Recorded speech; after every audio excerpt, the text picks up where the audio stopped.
Assalamualaikum warahmatullahi wabarakatuh.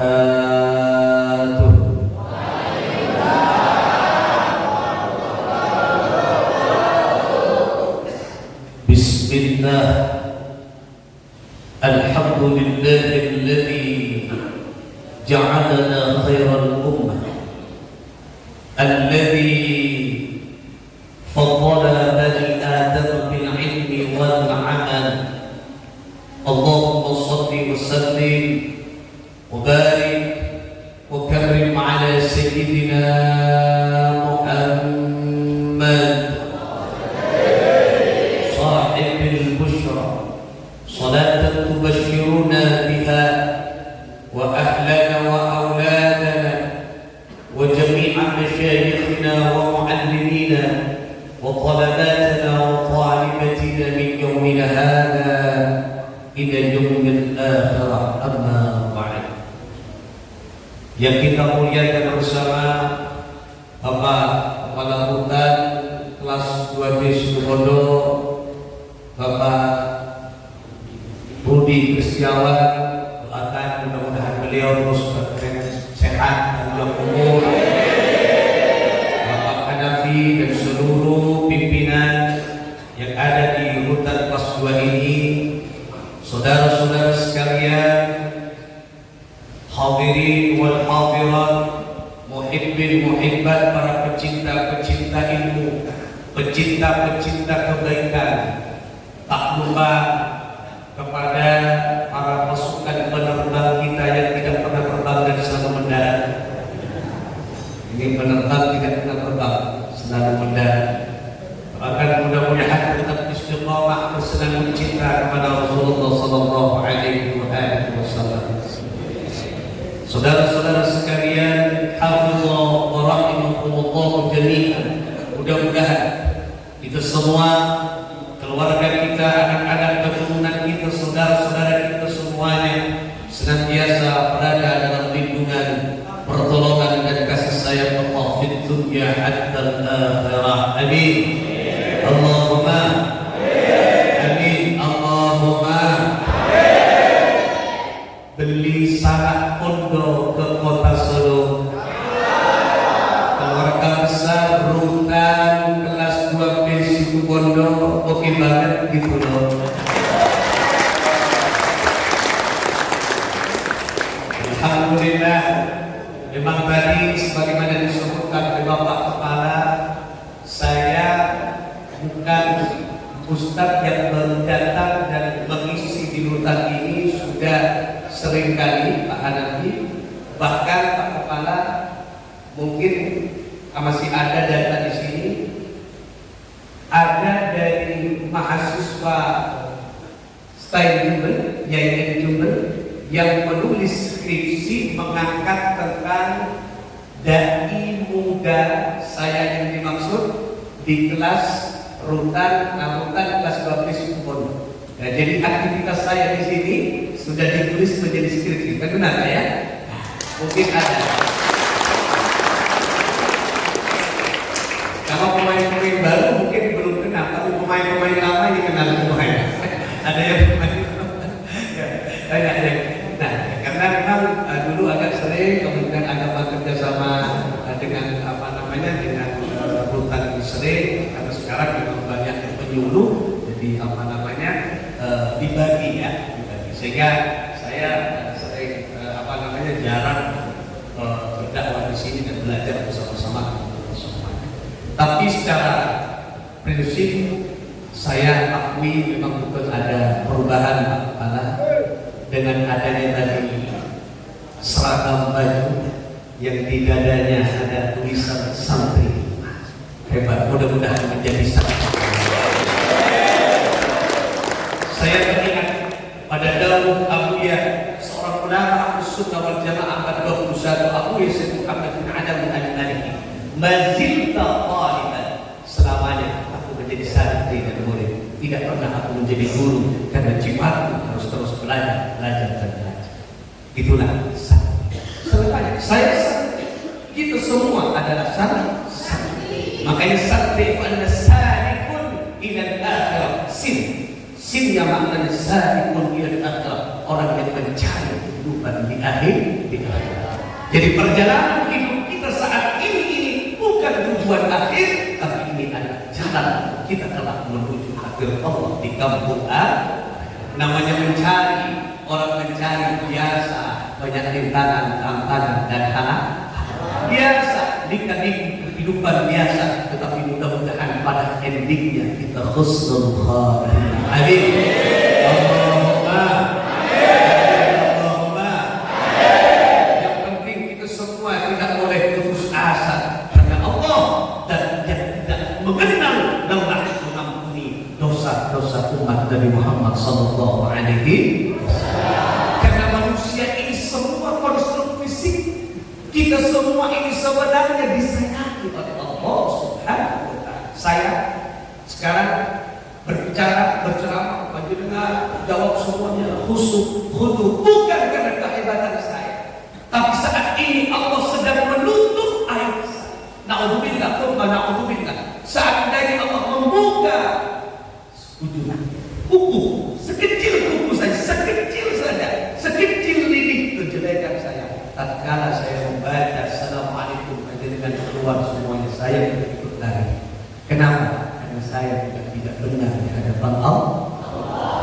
Ya, namanya ustaz dalam pandangan manusia, tapi belum tentu ustaz dalam pandangan Allah. Kita semua sarikun ila akhirah, mencari ridho Allah dan mencari ketenangan di akhirat. Makanya tidak ada orang yang putus asa, jangan kecil hati. Kita semua diberikan oleh Allah Subhanahu wa Ta'ala peluang untuk menjadi kekasih Allah Subhanahu wa Ta'ala. Itu sakti. Sebelum masuk ke tema ini, Pak Tuhan, ya. Ini prolog masih. Prolognya 2,5 jam ya. Ya, intinya 10 menit. Bapak Ibu sekalian, rahimahumullah. Nah, jadi di situ jadi sakti adalah perjalanan menuju jalan putus asa. Saya teringat pada satu keterangan di dalam satu kitab disebutkan dulu di zaman Bani Israel, ya, misalnya mengingatkan diri kita semua. Di Bani Israel ada orang kiai lah, kalau sekarang kiai, ya, karena santri dan kiai itu satu paket. Santri dari orang yang menuju akhirat tadi, ya, naibun dan masyayikh. Jadi tunduk kepada masyayikh, pelayan kiai. Berarti kenapa dikatakan santri? Karena ada kiai menuju jalan akhirat. Kiai itu kan sebutan apa? Sebutan orang Nusantara, Indonesia. Di luar Indonesia tidak ada sebutan kiai. Ada yang tahu apa istilahnya kiai? Yang disepuhkan. Yang disepuhkan itu di dalam kamusnya disepuhkan. Kiai itu ada istilahnya. Itu dari bahasa Cina. Bahasa Cina bukan bahasa Jawa. Bahasa Jawa itu kan plesetan, kiai. Itu plesetan. Nah, ini dari bahasa Cina. Kenapa kok bahasa Cina kiai, Ustaz? Karena dulu penyebar Islam sebelum Wali Songo adalah orang-orang Cina, salah satunya adalah Laksamana Chilpo dari Cina. Makanya bahasa Cina melekat di Indonesia, salah satunya kiai. Jadi kiai itu sebenarnya dari bahasa Cina, dua kata. Yang pertama bahasa Kia, yang kedua kiai.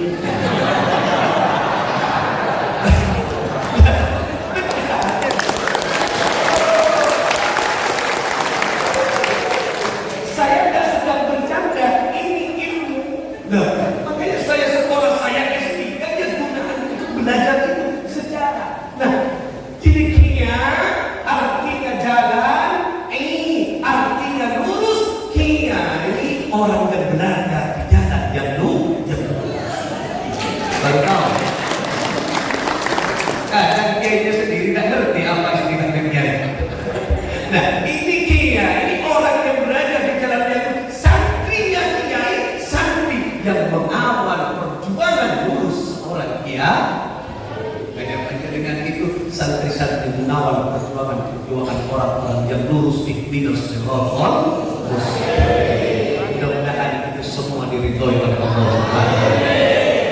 Ada seorang kiai yang hebat, saking hebatnya ini di zaman Bani Israil Kemudian apa yang terjadi saudara-saudara sekalian, saking hebatnya seorang ulama, seorang kiai di zaman dulu Bani Israil ya, belum umat Rasulullah, di zaman Bani Israil. Ini saking hebatnya, saking ahli ibadahnya, sampai salah satu kekeramatannya apa?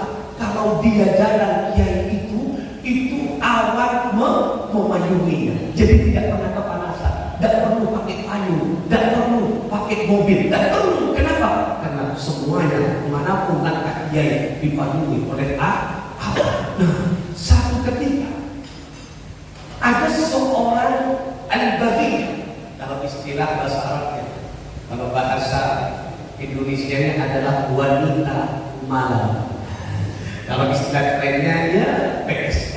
Ya, PS. Kalau bahasa orang situ Bondo Noksel. Kepala itu istilah bahasa situ Bondo Noksel ya. Tidak perlu saya balik. Biar Pak Kepala menjadi cerita, menjadi sendiri. Apa istilahnya? Apa Noksel? Biar dicari di kamus sendiri. Dan inilah saudara-saudara sekalian, tiba-tiba ada seorang pesta wanita malam tadi yang sudah luar biasa, dia bejatnya dan sebagainya, melihat kejadian ini. Kemudian apa? Sadar diri, ini dalam kitab kejadian. Nah, sadar, oh ini luar biasa, ini berarti Allah menghadapi hamba yang mulia tersentuh. Allah kasih hidayah. Saya ingin bertobat dari kenakalan saya, dari kebejatan saya ingin menemui siapa kiai ini yang diberikan karam oleh Allah. Tanya, siapa kiai itu? Oh di sana. Sudah selesai. Kemudian assalamualaikum, kalau bahasa sekarang assalamualaikum, waalaikumsalam, waalaikumsalam. Kemudian ada apa, mau ketemu dengan kiai? Ya namanya Noksan kan tidak mungkin pakai busana muslim, tidak mungkin kan? Paling tidak pakai bukensi, ya. Bukensi kan bahasa Inggris tuh kan. You itu tahu, can itu dapat, see itu melihat, kamu dapat melihat bulu ketiak. Nah, you can see kan tidak ada lengannya. Nah, yang paling tidak kan itu. Ya ini kan Bapak Ibu sekalian bertemu. Nah, singkat cerita, apa yang terjadi sudah. Jadi ada tamu, siapa? Saya tidak tahu, pakaiannya berbeda. Langsung keluar dari dalamnya kiai. Tahu kalau itu seorang PSK, teriak saja. Pergi, tak sudi tempatku diinjak. Kau orang hina, kau orang bodoh. Diusirlah seorang PSK itu oleh kiai. Pada saat itu juga tidak menunggu hitungan jam, tidak menunggu hitungan hari. Allah mengalihkan derajatnya kiai tadi yang awalnya dia mulia, diberikan keramat oleh Allah, dihapus, dihilangkan keramatnya karena menghina makhluknya Allah. Dan mulai saat itu PSK yang sadar dirinya ingin bertaubat kepada Allah, diangkat derajatnya, keramatnya tadi, kemuliaannya kiai langsung seketika itu diberikan kepada PSK yang bertaubat kepada Allah Subhanahu. Makanya jangan sok suci menjadi malu.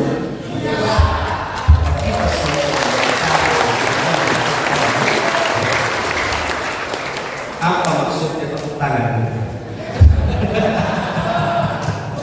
Bapak Ibu sekalian, nah oleh karena itulah kalau kita semua punya Allah yang lebih luas daripada dosa kita yang banyak kepada Allah Subhanahu wa ta'ala. Mudah-mudahan kita semua diampuni oleh Allah Subhanahu wa ta'ala. Bapak Ibu sekalian, rahimahullah, saya mulai masuk dalam dibahas tapi tidak selesai. Nanti kapan-kapan lah ya, undang saya lagi di sini. Iya, kan kalau saya sinnya ya Pak, ada berapa sin? Ada huruf santri, sin, nun, ta, ro, ya. Nah, ada 5, 3, 4 lagi Pak Kepala ya. Insyaallah ya. Ya, biar lumayan lah persiapan hari raya.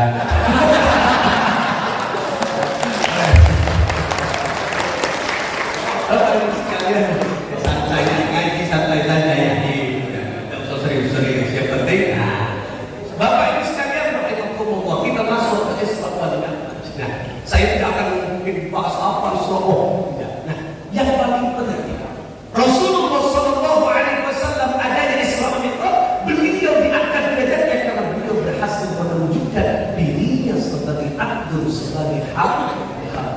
Kan disebutkan tadi ya, oleh kolik kita, beliau suaranya enak, kolik, kalau saya orang, ya. Beliau subhanalladzi asra bi'abdi. Rasulullah tidak disebut sebagai Rasul, tidak disebut sebagai Nabi, tapi abdul. Apa abdul? Hamba. Apa hamba? Pelayan. Rasulullah menunjukkan dirinya sebagai pelayan Allah. Di dalam redaksi yang lain yang sering mendengar, mungkin mendengarnya, tak tahu di sini apa diputar setiap mau sholat atau tidak ya. Kalau di luar pasti banyak sering mendengar kan? Ya man asra bikal muhaimin lailan, ya man asra bikal muhaimin lailan, niltawan alam ya.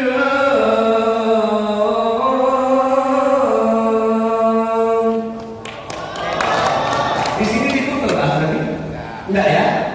Kalau di luar diputar. Di sini diputar enggak ya? Nah, di luar diputar. Pernah mendengar ini kan? Bacaan apa ya? Sholawat atau orang situ bondo ambil singkatnya mu'anik ya. Nah, ya ini kan mirip kan dengan yang di kaset kan? Bedanya satu, kalau di kaset masuk dapur rekaman, kalau saya dapur umum ya. Mau makan terus. Apa kata tadi? Ya man asra, wahai manusia. Rasulullah tidak disebut sebagai pangkatnya, tapi keagungan manusia ditunjukkan karena dirinya mengakui seorang hamba, seorang manusia. Itulah pangkat tertinggi hadapan Abdul, seorang pelayan. Karena kita hakikatnya semua adalah Abdul. Oleh karena itulah pelajaran penting dari surah Mi'raj, akui diri kita tak hebat, diri kita tak mulia. Rasulullah tadi asra dijalankan, bukan kehendak Rasulullah tapi kehendak Allah. Karena kehendak Allah apapun yang tak masuk di akal menjadi masuk di akal. Karena Allah Al-Muhaimin disebutkan dan yang maha menguasai. Kita diinginkan oleh Allah hidup dunia dan akhirat genggaman Allah. Makanya apa pelajaran penting yang pertama? Diri kita adalah abdul. Apa abdul? Hamba. Kita semua ini hamba. Kata Nabi, al-insan abdul ihsan. Manusia adalah pelayan kebaikan. Kita pelayan kebaikan. Kita bukan pelayan harta. Kita bukan pelayan kekayaan. Kita bukan pelayan pangkat dan jabatan. Tapi ingat tujuan Allah melahirkan kita ke muka bumi. Al-insan abdul ihsan. Manusia adalah pelayan kebaikan. Makanya carilah aktivitas kehidupan mencari dari Allah, tebarkan kebaikan di tengah negeri. Itu tujuan kita. Oh, kebaikan Allah, kebaikan iya. Tapi kalau tidak ada cuannya, tidak beraura saja. Iya kan, cuan dan menentukan juga kan. Iya kan, dengan ininya auranya. Beda auranya. Kalau cuannya banyak dan utangnya banyak, berbeda. Ya kan? Iya tidak? Sampai kalau cuannya banyak semangat atau tidak? Ya iya juga semangat juga. Tidak tahu akan Nabi semangat karena dia. Kalau tidak ada cuan, tidak semangat. Kalau tidak percaya, ya. Tapi ya, misalnya keluar di sini, kemudian ibunya, bapaknya semuanya lihat. Atau Pak Nabi, Pak Kepala dilihat dompetnya. Ketika di dompetnya kemudian ketika Bung Karno berjejer di baris itu tandanya berbeda. Bung Karno berapa? 100. Kalau 5 berapa? Kalau 500 tersenyum apa marah? Nah, ya ini kan tersenyum juga. Tapi kalau di dompetnya Pak Kemana, di dompetnya Pak Hanafi dilihat ada Pati Murah pegang pedang, itu tandanya perjuangan belum berakhir.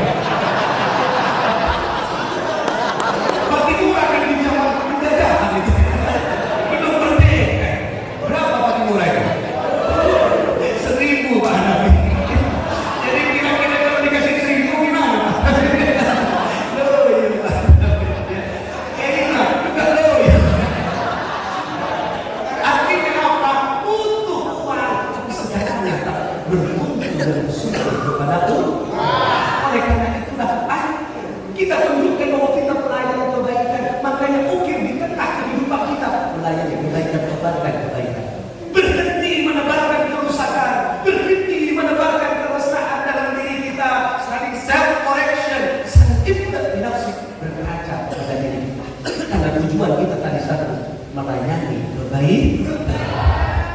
Oh, kalau hanya melayani kebaikan, apakah kita akan sempurna, Pak Ustaz? Uang masa datang negerinya. Allah akan mengindahkan manusia yang hatinya tulus kepada.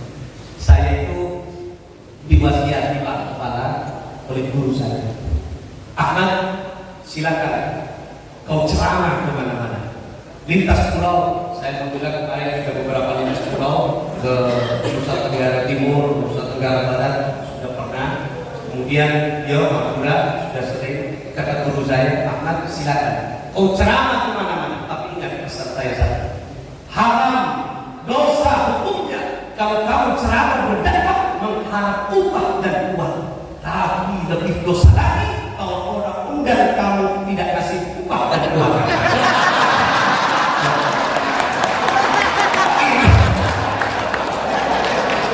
Ini masih ya. Saya tidak nyindir panitia, tidak nyindir Pak Hanafi, tidak nyindir. Ya, kalau presiden dia dipersiapkan.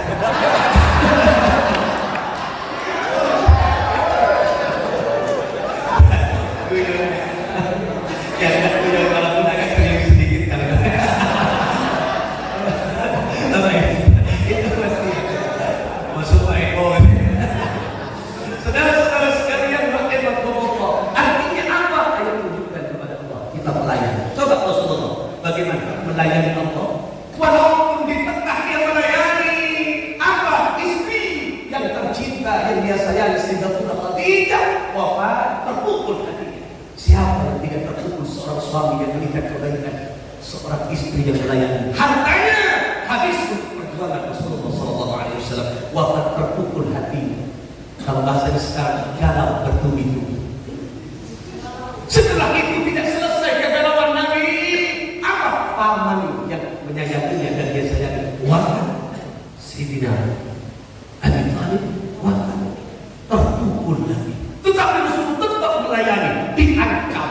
Ini sebelum Rasul Isra Mi'raj itu diisolir, diboikot ekonomi. Coba bayangkan, tadi kita mau membahas tentang ekonomi, uang. Aduh, bagaimana rasanya orang diboikot ekonomi, akses informasi ditutup, akses consideration ditutup, perbelanjaan ditutup semuanya. Coba sejauh-jauh ini makan di sini berapa hari? Satu hari berapa kali? 3 kali. Coba tak usah ditutup semuanya, dikurangi sehari 1 kali. Gimana perasaan? Sedih hati kita. Kenapa? Karena ditutup akses ekonomi. Itu Rasulullah. Makanya sabar Rasulullah, karena kesabarannya tetap melayani umat, tetap mengabdi di jalur kebaikan, diangkat derajatnya menemui Allah. Itu poin yang pertama. Kalau kita ingin diangkat derajatnya, tunjukkan kita hamba. Kadang kita merasa hamba sok merasa Tuhan, kita hamba sok merasa orang hebat, kita hamba sok merasa orang yang tak butuh Allah. Hanya dipuji oleh Allah, memiliki pangkat jabatan. Oh, kita jalan dengan congkak pangkat jabatan kita. Hanya diberikan oleh Allah harta yang sedikit meningkat, kita berjalan di tengah kecongkakan harta kita. Lupa harta pangkat jabatan itu milik Allah. Kadang kita sok merasa hebat, padahal kita butuh Allah. Ayo yang merasa hebat, siapa yang bisa menahan kencing satu hari? Ayo, kalau bisa cucu keming, tahan aku tangis. Kenapa? Manusia butuh Allah. Yang merasakan itu menahan itu, why? Boleh tidak dimaksud dimakan ya why lah. Dari kita semua butuh Allah, lemah manusia. Oleh karena itulah tunjukkan bahwa kita adalah hamba tugasnya apa? Melayani kebaikan. Ayo kita tunjukkan kepada Allah, kita pelayan dan pecinta kebaikan, tebarkan kebaikan di tengah-tengah kehidupan. in tansurullah yansurkum. Itu janji Allah itu. Barang siapa orang yang menolong Allah, menyebarkan perintah Allah, menyebarkan keinginan Allah Subhanahu wa taala, menyebarkan kebaikan, yansur, in tansurullah yansurkum, Allah akan menolong kita semuanya. Mudah-mudahan ditolong oleh Allah Subhanahu wa taala. Amin. Allahumma Allahumma amin. Yang kedua, saya akan berbanyak. Jam berapa sudah? Kurang 15 menit. Berarti saya kurang 10 menit. Tidak terasa pada ya. Ini sampai jam 3 kuat. Saya tidak kuat. Ya. Seperti ini. Saya tidak kuat. Kawan-kawan. Insya Allah Ramadan di sini lagi Pak ya. Ada jam saya Ramadan ada jam pakai. Berapa 2 kali? Apa sih ya? Tidak ada usah wasiat. Mati ya wasiat. Bapak ini sekalian ya. Yang kedua, apa oleh-olehnya Rasulullah? Ini sering dibahas, tapi saya ingin mengambil persoalan yang berbeda. Apa oleh-olehnya Rasulullah SAW? Kadang orang menyepelekan sholat. Yang penting kan bersyahadat Ustaz. Yang penting kan sudah Mekah bolak-balik. Sholat itu jantung kehidupan. Saya memberikan ilustrasi. Mohon maaf, saya izin. Saya tanya kompaknya, rukun Islam ada berapa? 5. Ada?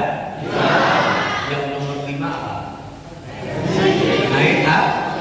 Naik haji boleh ditinggal tidak? Boleh kalau tak punya kemampuan. Tak punya uang mau haji masa mau terbang. Oh jual tanah Ustaz, oh iya kalau jual tanah nyampe, tapi pulangnya pakai tenda di alun-alun. Kenapa? Tidak ada rumahnya.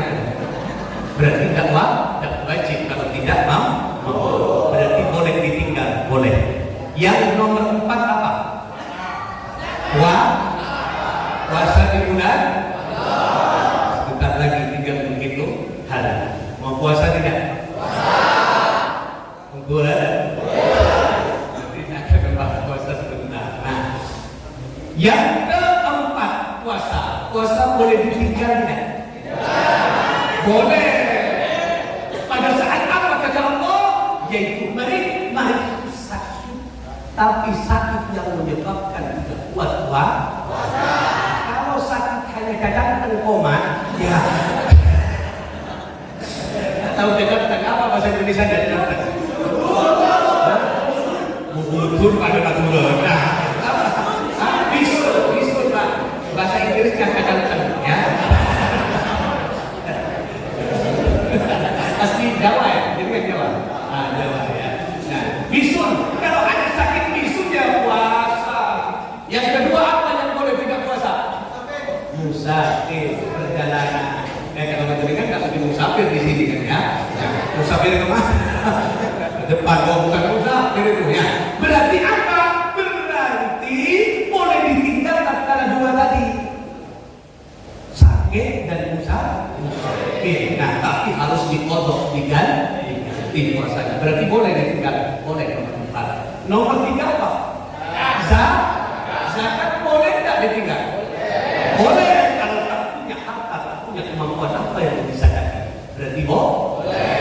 Yang kedua apa rukun Islam? Sholat boleh tidak ditinggal? Ya, perhatikan.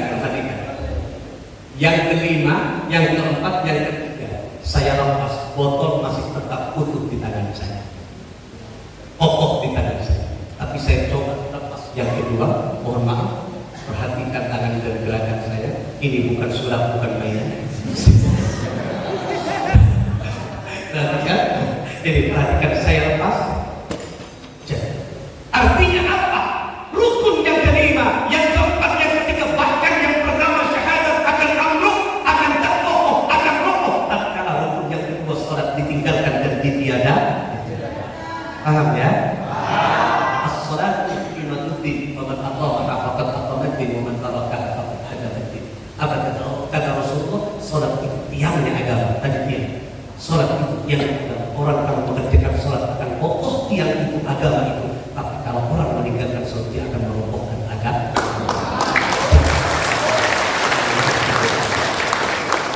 Untung tidak dibuka, kalau dibuka nampak kainnya.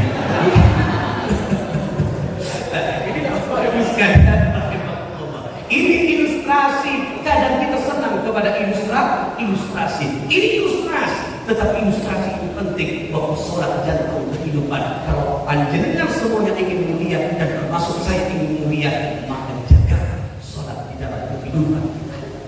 Jaga sholat, karena kalau orang sudah sholatnya bagus, berharga di hadapan Allah, maka Allah akan menjaga orang yang menjaga sholat dijaga oleh Allah Subhanahu wa Ta'ala. Oleh karena itulah saudara-saudara sekalian yang dimuliakan Allah, maka di dalam sholat itu complicated. Apa? Di dalam sholat ada apa? Ada kebersamaan. Loh, coba sebelum Rasulullah apa? Ke atas mihrab ya, menemui Allah, perintah sholat. Rasulullah kan tidak langsung terbang ke atas. Tetapi Rasulullah tadi disebutkan oleh Pak Kepala dari Mina Masjidil Haram ila Masjidil Aqsa, dari Mekah ke Palestina. Apa nyampe ke Palestina?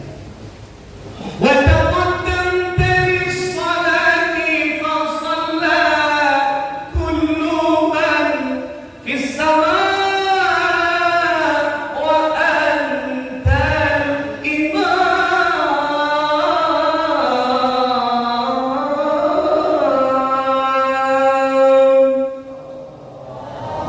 Sampai kalau zuhur asar mendengar di Masjid Agung itu rekaman saya.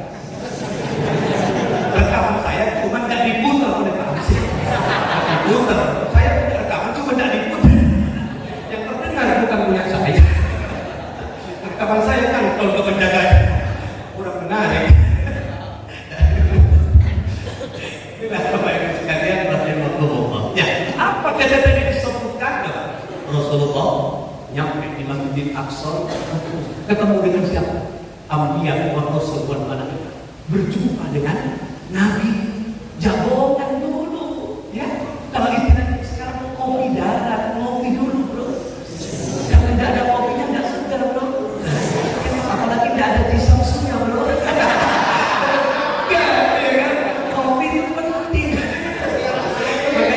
Makanya kalau ada orang yang suka menyalahkan orang lain, dia sombong, tidak usah benci kepada dia. Cukup apa? Cukup samperi, kemudian ditepuk dengan halus, kemudian bisik di telinganya, kurang kopi bro.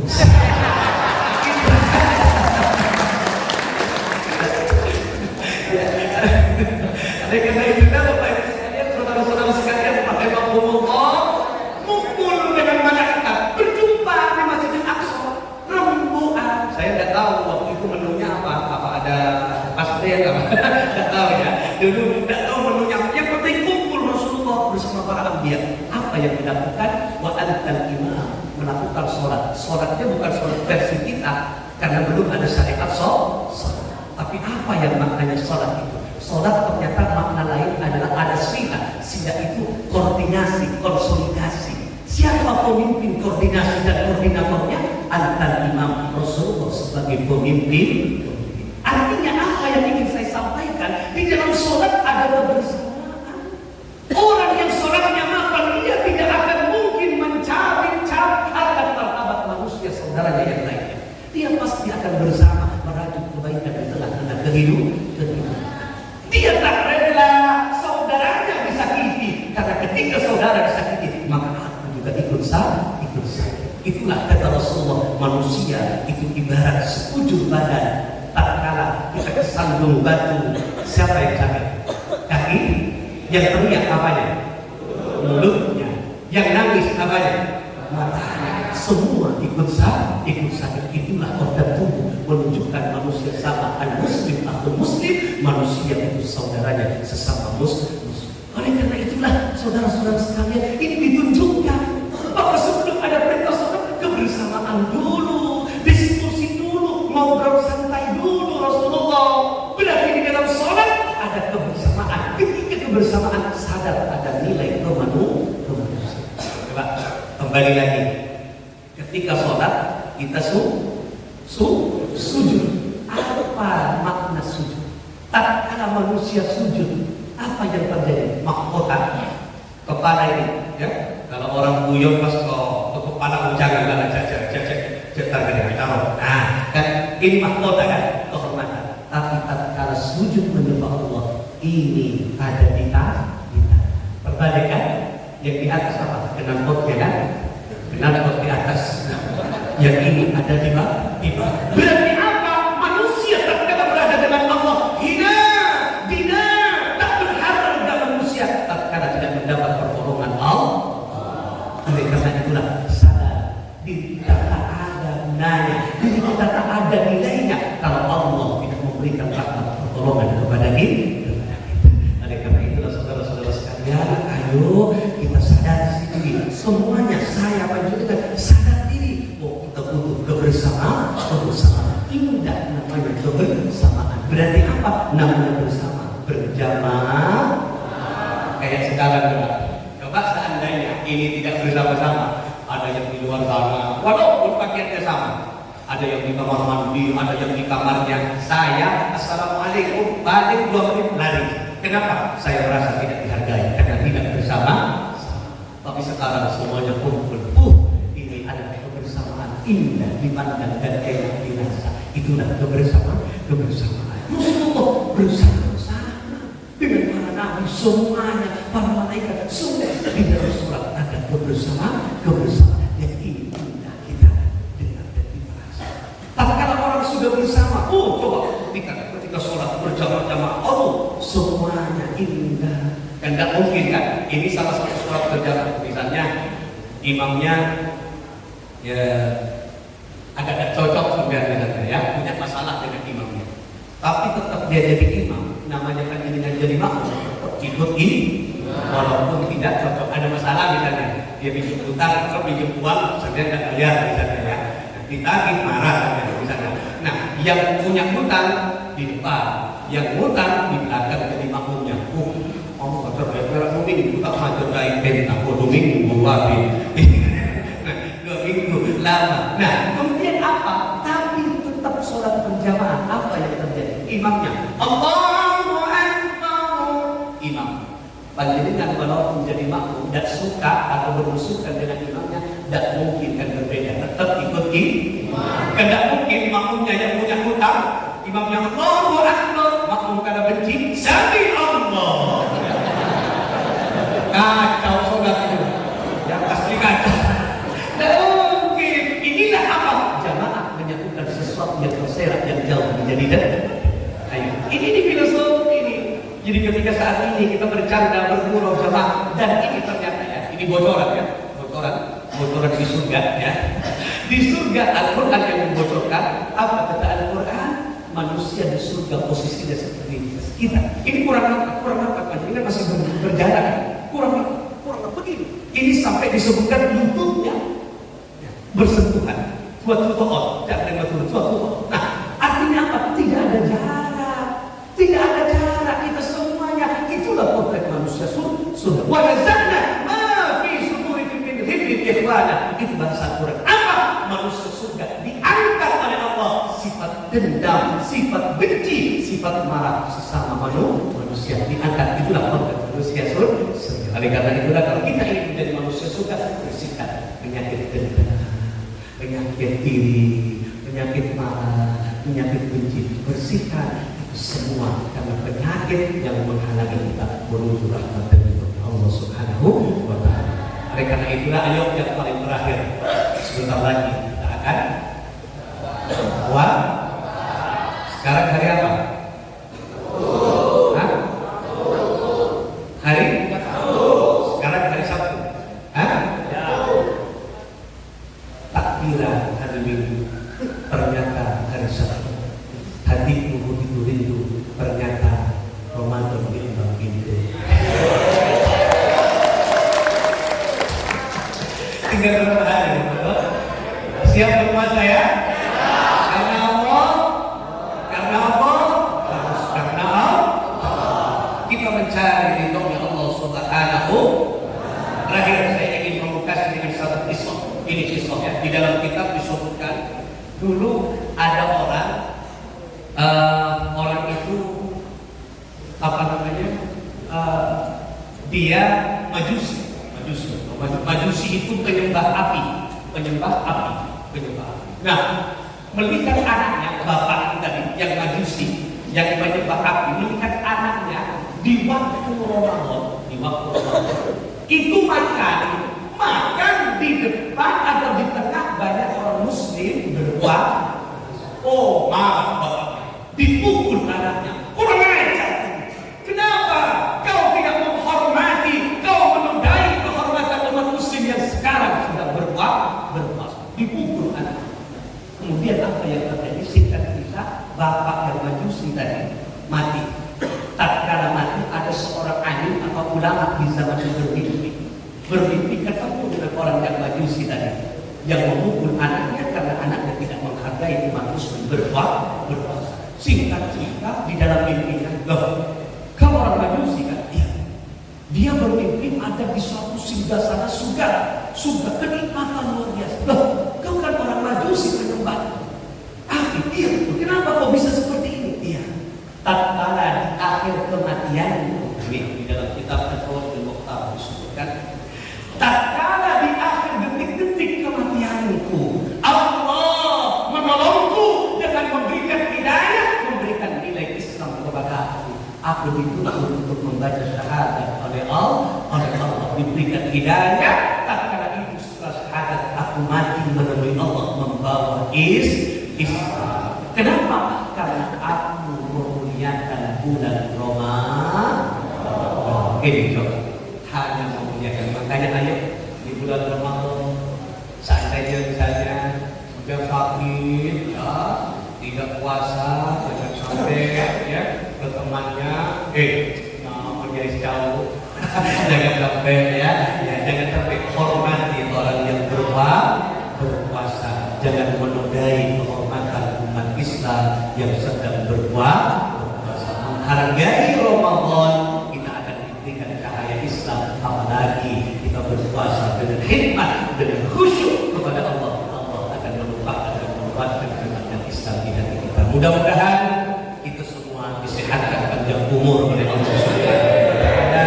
Tahun ini nyampe berpuasa di bulan Ramadan. Oh, saya pasti nyampe, Ustaz, Pak Kiai. Oh, buktinya saya makan sekarang habis 3 piring. Saya tidak mungkin mati, kata siapa? Siapa yang bisa menghitung dan memprediksi ajal datang? Dari saya yang sekarang pakai mobil lega, belum tahu panjenengan juga ini. Siapa tahu panjenengan lebih awal saya terakhir, atau sebaliknya saya terakhir panjenengan lebih awal.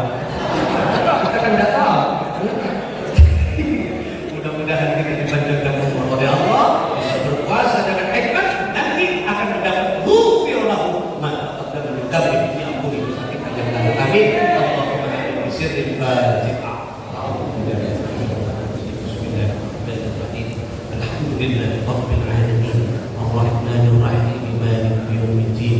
Iyyaka na'budu wa iyyaka nasta'in. Ihdinas siratal mustaqim. Siratal ladzina an'amta 'alaihim ghairil maghdubi 'alaihim. Allahumma shalli 'ala sayyidina Muhammad. Walhamdulillahi rabbil alamin. Allahumma innaka 'afuwwun, ya Allah, Engkau zat yang maha pengampun, ya Allah. Tuhibbul 'afwa, dan Engkau cinta kepada hamba-Mu yang suka berampun kepadamu, ya Allah. Di hari ini, di detik-detik kami ditinggalkan oleh bulan Sya'ban dan akan datang bulan suci bulan Ramadan, ya Allah. Kami semua bersama warga binaan Rutan kelas 2 Situbondo, ya Rabbana, memohon kepadamu dan mengucap ilaika dan menghadapkan diri ini kepadamu, ya Nabi Muhammad sallallahu alaihi wasallam bersama kekasihmu yang agung Nabi Muhammad. Ya Allah, fa'fu anna, fa'fu anna, fa'fu anna. Hapus dan ampuni dosa-dosa kami semuanya, ya Rabb.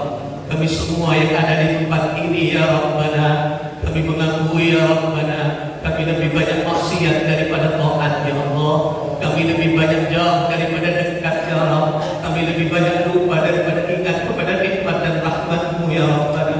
Mata sering bermaksiat, ya Allah. Lisan sering bermaksiat, ya Allah. Hati sering bermaksiat, ya Allah. Ragu kepada nikmat-Mu, ragu kepada keimanan, ragu kepada kemahasan Engkau, ya Arhamar Rahimin, ya Arhamar Rahimin. Ampuni dosa-dosa kami, ampuni dosa-dosa kami, ya Arhamar Rahimin. Kami semua yang ada di tempat ini mengakui, ya Allah. Kami sering berbuat maksiat, kami sering berbuat zalim, benci, marah, menghina sesama makhluk Engkau yang Arhamar Rahim. Bahkan ya Rabb, kami semua yang ada di tempat ini menyadari kami banyak berbuat zalim kepada kedua orang tua kami, kepada bapak ibu kami, guru-guru kami. Kami sering marah kepada orang tua kami, kami sering tak patuh kepada kedua orang tua kami, berbicara tak sopan di hadapan orang tua kami. Bahkan kami sering membentak orang tua kami ya Rabbana. Bahkan tak jarang orang tua kami kecewa karena perilaku kami. Bahkan seringkali orang tua kami meneteskan air mata sucinya karena perilaku kami kepada beliau ya Rabbana. Di hari ini, detik-detik bulan Sya'ban kami memohon ampuni dosa-dosa kami. Jangan kau jadikan kami anak yang durhaka kepada kedua orang tua kami, bapak ibu kami, guru-guru kami, leluhur kami yang saat ini ada di alam barzah, di alam kubur. Nawwir kuburahum, terang kuburnya ya Allah. Anzil rahmah wa ni'mah wal maghfirah, turunkan rahmatmu ya Allah. Seiring sejalan dengan nikmat dan ampunanmu kepada beliau-beliau orang tua kami yang ada di alam kubur. Wa nurun, berikanlah cahaya di dalam kuburnya ya Allah. Wa raihan, harumkan dalam barzahnya ya Allah. Wa sururun, bahagiakan, gembirakan orang tua kami di alam kubur ya Rabbana. Jangan kau buat susah orang tua kami, jangan kau buat menderita beliau di alam sana ya Rabb. Jangan kau buat menderita, jangan kau buat menangis orang tua kami ya Rabbana. Beliau nama-nama kehidupan kami. Setiap saat yang ada dalam gelora jiwanya hanyalah kebahagiaan kami putra-putrinya. Bahkan tak jarang ya Allah, orang tua kami rela menderita ya Rabbana, rela tak makan, rela susah demi kebahagiaan putra-putrinya. Hari ini kami rasakan kebahagiaan itu. Kami kenal kepada agamamu, kami kenal kepada Engkau karena kesabaran orang tua kami mendidik kami berada di agama Islam ya Arhamar Rahimin. Ampuni beliau ya Allah, angkat derajat beliau, angkat derajat beliau, pertemukan kami kelak di surgamu ya Rabbana dengan orang tua kami, dengan keluarga, anak-anak kami, saudara kami, jamaah kami yang seiman, yang setulus dengan kasih sayang dan cinta bersama Sayyidina Muhammad SAW. Jangan pisahkan kami ya Allah. Mungkin hari ini kami berpisah dengan orang tua kami. Orang tua kami sudah ada di alam barzah, kami masih berada di alam dunia. Tapi kelak di akhirat jangan pisahkan kami lagi ya Rabbana. Jangan pisahkan kami lagi. Kami rindu ya Allah, kami rindu ya Allah. Pertemukan kami dengan beliau ya Allah. Kami ingin dipeluk mesra oleh orang tua kami, sebagaimana beliau memeluk kami pada waktu kami kecil, menggendongnya dengan penuh kasih sayang, menyuapi kami dengan tangan kelembutan ya Rabbana, mendidik kami dengan penuh kasih sayang ya Rabbana. Kami rindu senyuman orang tua kami di surgamu ya Rabb. Izinkan kami semua yang hadir di sini bertemu dengan orang-orang saleh di surga. Kami yang ada di tempat ini memang bukan orang yang baik ya Rabbana, tapi ingin berusaha menjadi orang yang terbaik di hadapan Engkau ya Allah. Kami hina ya Rabb, setiap saat kami banyak lupa kepada Engkau ya Rabbana, tapi kami ingin bersamamu, bersama Nabi-Mu kelak di surgamu ya Rabb. Anta Rabbuna, Anta Rabbuna, Anta Rabbuna. Engkaulah Tuhan kami ya Rabb, Engkaulah Tuhan kami. Kalau tak menerima dosa kami, kepada siapa kami harus menghadap? Kepada siapa kami harus menghadap untuk mengampuni dosa-dosa kami? Kalau tidak Engkau mengampuni dosa kami ya Rabbana, kami mohon ya Allah, ampuni, ampuni, ampuni. Allahumma ahdina ala sunnatihi, hidupkan kami di dunia dengan sunnah-sunnah Rasulullah ya Allah, dengan kebaikan dan taat ya Allah. Wa tawaffana ala millatihi, tatkala ajal menjemput kami ya Allah, tatkala ajal menjemput kami ya Allah, wafatkan kami dalam keadaan husnul khatimah, wafatkan kami dengan membawa iman dan Islam, wafatkan kami dengan membawa iman dan Islam. Jangan kau cabut kami ya Allah. Kalau Engkau masih menghinakan kami, kalau Engkau masih menyisakan dosa ada dalam diri kami, jangan cabut kami ya Allah. Kami takut kepada sakitnya sebab maut ya Allah. Kami takut ya Allah pada sakitnya sekaratul maut, kami takut pada siksa kubur dan siksa api neraka jahanam. Rahmati kami, rahmati kami, rahmati kami ya arhamar rahimin ya arhamar rahimin. Rabbana atina fid dunya hasanah wa fil akhirati hasanah wa qina adzaban nar. Wa sallallahu ala sayyidina Muhammad wa ala alihi wa sahbihi wa baraka wasallam. Bersama-sama kita istighfar.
dibersihkan oleh Allah. Ramadan datang, kita menemuinya dengan hati yang bersih, sehingga rahmat Allah turun mampu kita wadahi dengan amal-amal kebaikan. Mudah-mudahan bermanfaat semuanya. Terima kasih atas perhatian, mohon maaf atas segala kekhilafan dan kekurangan. Akhirul Allah muwaffiq ila aqwamit thoriq. Assalamualaikum warahmatullahi wabarakatuh.